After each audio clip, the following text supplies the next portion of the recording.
Крэва вядомая з пісьмовых крыніц 13 стагоддзя як сталіца Нальшанаў, а пазней і крэўскае княства. Калісьці гэта было значнае месца ў дзяржаве, а замак быў часткай абарончай сістэмы Наваградак, Горадня, Ліда, Меднікі, Трокі. Сёлета 7 красавіка споўнілася 450 год ад часу надання гораду Крэва магдыбургскага права.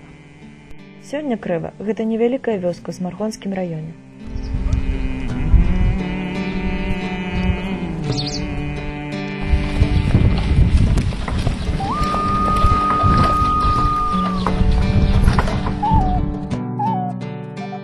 Традыцыйна ў цэнтры знаходзіцца праваслаўная царква святога Александра Неўскага і каталіцкі касцёл Найсвяцейшай Панны Марыі.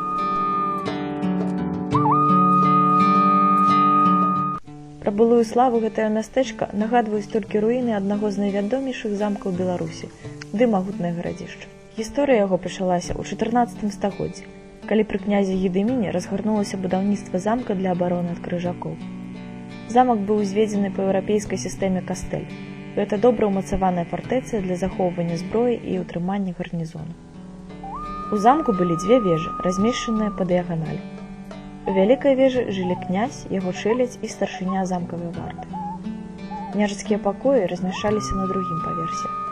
Трэці паверх выконваў абарончыя функцыі.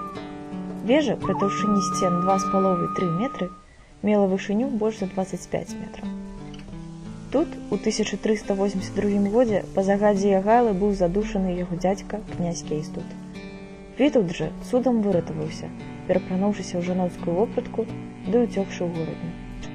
У 1385 годзе ў крэўскім замку была падпісаная Крэўская унія, што далучала вялікае княства да Польшчы пад уладай караля Ягайлы. Гэтым часам ля замка ўтвараецца паселішча. У горада з'явіўся герб, шчыт з паўмесяцам і шасціканцовай зоркай, які, па адной з версій, патрапіў у Еўропу падчас крыжацкіх паходаў, калі рыцары перанялі такі знак у мусульман. У пачатку 16 стагоддзя замак значна пацярпеў ад штурма перакопскіх татараў.